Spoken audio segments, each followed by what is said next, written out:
Sacela ukukhuluma nalo baba lo uNhlanhla General Mkhwanazi. Mkhwanazi, uyakujabulela yini ukubulala i-youth kanje? Uyakujabulela yini Nhlanhla Mkhwanazi? Ungabuzi ukuthi uhulumeni wadala namathuba omsebenzi.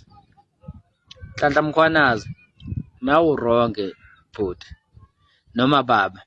Uyajabulela yini youth uma ingasebenzi kanje eSouth Africa? Uyakujabulela nawe lokho?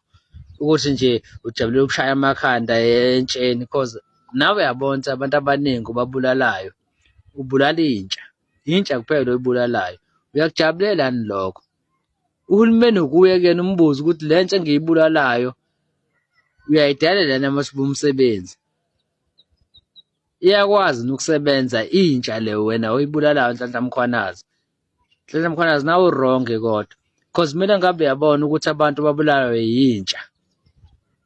So Nhlanhla Mkhwanazi awukusicela sesithuma wena-ke manje ukuthi ukubuza uhulumeni ukuthi amathuba omsebenzi ngaba khona yini na entsheni lo oyibulalayo because asisebenzi Nhlanhla Mkhwanazi. Singenza noma yini ukuze sikwazi ukuphila kodwa manje nawe sikuthemba uyasibulala. Nhlanhla Mkhwanazi akuyobuza uhulumeni ukuthi amathuba omsebenzi akhona yini ukuthi kusebenze intsha.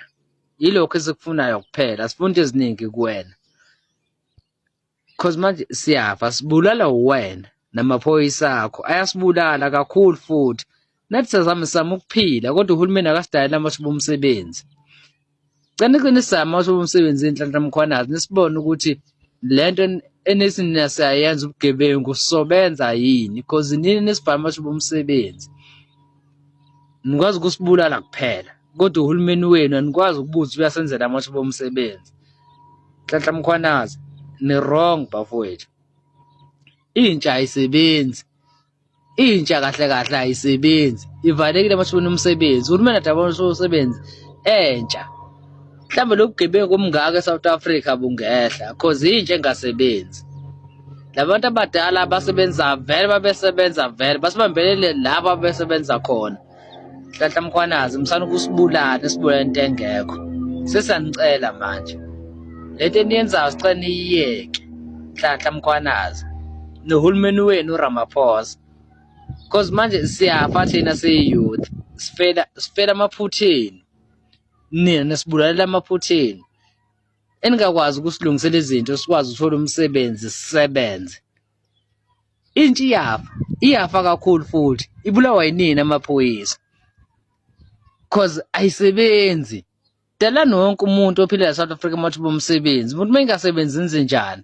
Nisakabamba inkunzi enze njani? Mkhwanazi anikhulumeni ninake. Umuntu ongasebenzi enze njani? Aziphilise kanjani? Ahlala athule engabe khona imali engenayo kuyena. Anikhulumeni Nhlanhla Mkhwanazi. Khulumani bafowethu. Ningasibulani sibulale ubala khona lento eniyenzani sibulale ubala.